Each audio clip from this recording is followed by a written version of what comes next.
Welcome to my channel. I want to speak about psychological sabotage. Now, in psychological sabotage, this is about perception. So, in professional settings, sabotage wears a suit. It doesn't scream, it suggests. It works through implication. I heard, I thought you said, those type of phrases. It thrives on misunderstanding because perception is more powerful than truth in environments that's built on optics. They don't need to destroy your record, just your reputation. Once doubt enters the room, facts lose their voice. The goal is to exhaust you into silence. Because when the truth teller stops talking, lies go unchanged. Now, let's go a little bit deeper into it. The irony of psychological sabotage.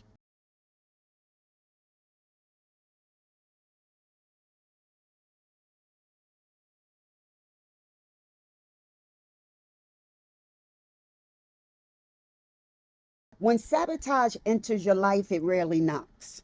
It comes in silence through tone, timing, and tension. It hides behind professional smiles, friendly gestures, and just checking in texts that arrive exactly when your piece starts expanding. Sabotage doesn't start with what people do to you, it begins with what they study about you. Every saboteur takes notes. They observe your rhythm, your weaknesses, your waiting points. Then, when your confidence peaks, they insert confusion. Sabotage isn't one act, it's a system of erosion. It chips away at your sense of clarity first, then it moves to your credibility, and finally, it attacks your confidence. Step one, disorientation. You begin to doubt your memory, your decisions, your intuitions. Step two, discrediting.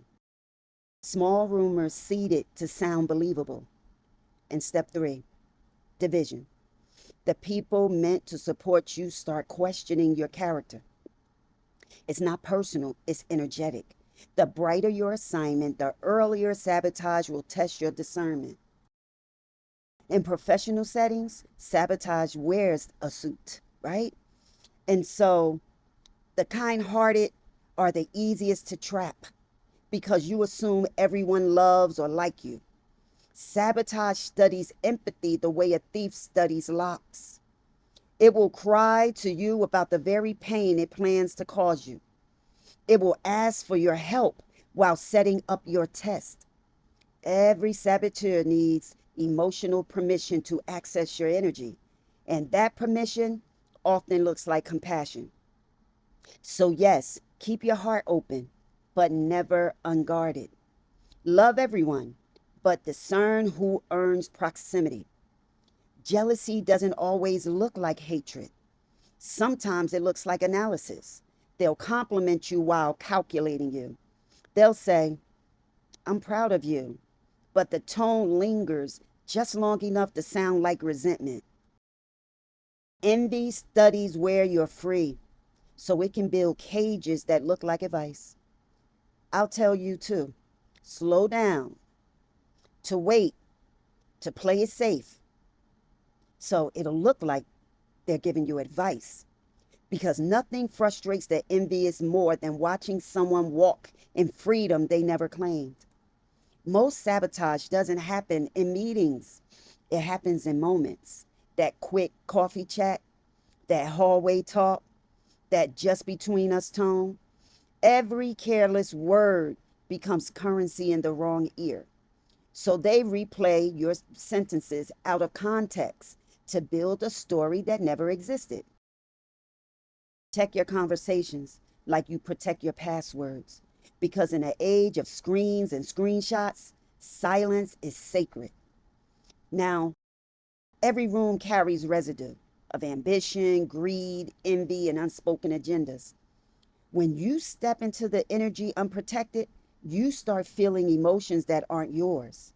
Suddenly, you're anxious with no reason, tired after small talk, doubtful after a compliment. That's not coincidence. It's called contact. Sabotage is vibration theft.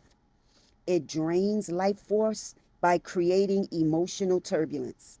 That's why grounding, prayer, meditation, or stillness before big decisions isn't ritual, it's defense. In 2025, Sabotage upgraded its tools. It lives in subtweets, group chats, private stories. It manufactures perception storms. They don't attack you directly, they influence how others see you. That's the new warfare, image manipulation. And once your name trends in the wrong conversation, recovery requires divine timing, not just strategy. That's why you must own your narrative before anyone else edits it. Speak truth early, consistently, and calmly. The most dangerous saboteur is self doubt disguised as humility. You tell yourself, maybe I'm not ready, maybe they're right. That voice isn't wisdom, it's programming, conditioning from every time you were overlooked or dismissed. Spiritual sabotage always begins as internal agreement. The enemy doesn't need to break you if he can convince you to break yourself. Your healing is the firewall. Once you restore your worth, sabotage loses access. Sometimes sabotage isn't one person, it's a collective decision. People from silent agreements to keep you small because your rise exposes their comfort. They'll exclude you under the pretense of, we thought you were busy. They'll give you partial information so your performance will falter. It's not incompetence, it's orchestration. But remember, manipulation has an expiration date. Every hidden plot eventually self destructs because deceit can't sustain itself under light. When exposure begins, it feels like loss, but it's actually justice. God doesn't embarrass you, He educates you. Every revelation is proof you've graduated that level of blindness. The closer you get to purpose, the more He allows mass to fall. Because you can't bring contaminated alliances into covenant territory. Exposure is never punishment, it's always going to be purification. Now, the irony of sabotage is that it accidentally serves your calling. Every setup teaches you timing. Every betrayal refines your boundaries. Every lie reveals who was never meant to hold your truth. So the very energy meant to destroy you becomes the training ground for your discernment. You stop fighting small attacks because you realize some people were never enemies, just assignments. To outlive sabotage, you must master restraint. Move quietly until results speak loudly. Announce completion, not intention. And spiritually, stay untriggered because anger makes you predictable, and predictable targets are easy to hit.